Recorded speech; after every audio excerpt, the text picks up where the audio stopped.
Assalamualaikum warahmatullahi wabarakatuh. Perkenalkan, nama saya Hani Setiawati, JGP Angkatan 11 dari SMP Negeri 3 Kota Kediri. Di sini saya akan menyampaikan tentang koneksi antar materi, kesimpulan, dan refleksi modul 1.1. Filosofi pemikiran Ki Hajar Dewantara. Pendidik merupakan penuntun. Selain itu, pendidik juga ibaratnya seperti petani yang menuntun tumbuh kembang kehidupan anak sesuai kodrat alam dan zamannya. Selanjutnya, saya akan merefleksi pemikiran Ki Hajar Dewantara pada diri saya dengan 3 pertanyaan. Yang pertama, apa yang saya percaya tentang murid dan pembelajaran di kelas sebelum saya mempelajari modul 1.1? Yang kedua, apa yang berubah dari pemikiran atau perilaku saya setelah mempelajari modul ini? Dan yang ketiga, apa yang dapat segera saya terapkan lebih baik agar kelas saya mencerminkan pemikiran Ki Hajar Dewantara? Yang saya percaya tentang murid dan pembelajaran di kelas sebelum saya mempelajari modul 1.1 ini. Yang pertama, guru mendominasi pembelajaran atau teacher center. Yang kedua, guru kurang memahami karakteristik siswa. Ketiga, pembelajaran terfokus pada ketercapaian KKM dengan mengutamakan perkembangan aspek kognitif saja. Yang keempat, murid pasif dan motivasi belajar mereka cukup rendah. Kelima, murid memiliki daya tangkap dan tipe belajar yang sama. Yang keenam, yang menjadi fokus utama saya adalah suasana kelas harus tertib, tenang, dan semua murid harus bisa memahami materi saya. Setelah mempelajari modul 1.1 ini, ada beberapa hal yang merubah pada pemikiran dan perilaku saya sebagai pengajar. Perubahan pada pemikiran saya yang pertama yaitu murid bukanlah robot yang harus patuh akan instruksi yang diberikan oleh guru. Murid harus diberi ruang sesuai kodratnya, yaitu merdeka dan mandiri. Pembelajaran berpusat pada murid atau student center.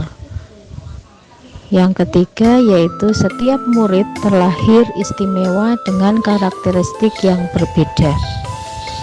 Yang keempat, guru bukan satu-satunya sumber belajar dan penguasa di kelas. Perlu adanya kolaborasi antara orang tua dengan murid dan lingkungan. Selanjutnya, perilaku yang berubah pada diri saya yaitu yang pertama, menuntun pembelajaran yang bermakna dengan menyeimbangkan efektif kognitif, psikomotorik, dan life skill sesuai dengan kodrat anak. Yang kedua, memberikan kemerdekaan pada murid dalam proses pembelajaran sesuai kreativitas, sehingga pembelajaran menjadi menyenangkan dan bermakna. Guru lebih cermat dalam menggali bakat, minat, kemauan, dan keterampilan yang dimiliki murid. Yang keempat, memfasilitasi pembelajaran sesuai dengan kebutuhan murid. Dalam hal ini yaitu sesuai dengan kodrat alam dan zaman, serta tidak lupa melakukan komunikasi intensif dan kolaborasi dengan berbagai pihak demi kemajuan murid. Setelah ada perubahan pada pemikiran dan perilaku pada saya, ada beberapa hal yang perlu dapat segera saya terapkan lebih baik agar kelas saya mencerminkan pemikiran KHD.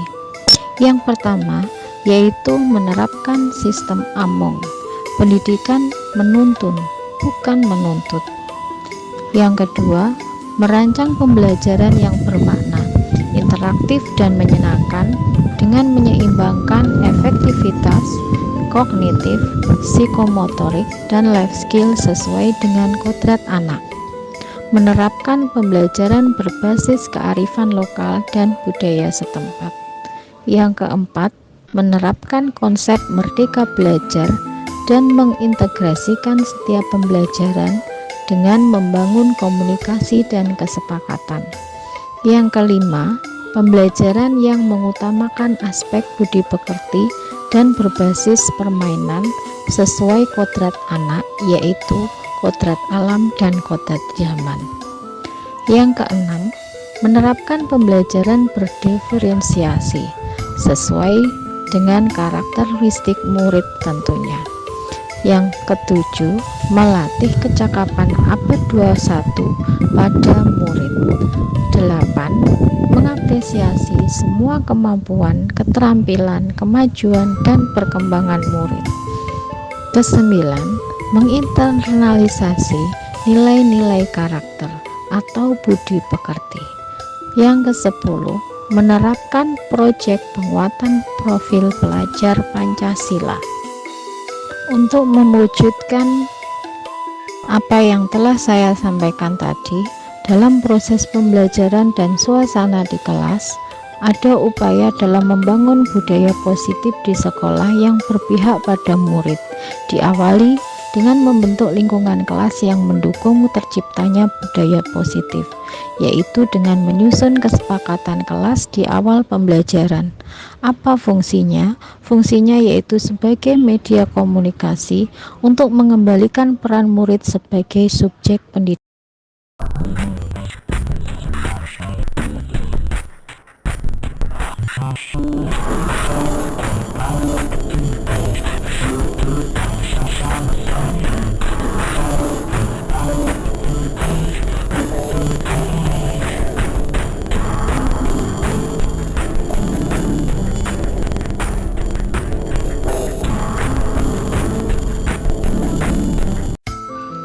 Proses pembelajaran dan suasana kelas yang mencerminkan pemikiran Ki Hajar Dewantara secara konkret sesuai dengan konteks lokal sosial budaya di kelas, dengan pendekatan pembelajaran berpusat pada murid, di mana murid memecahkan masalah, menjawab pertanyaan, merumuskan pertanyaan mereka sendiri melalui berbagai diskusi dengan suasana yang menyenangkan sesuai dengan karakteristik dan gaya belajar mereka masing-masing.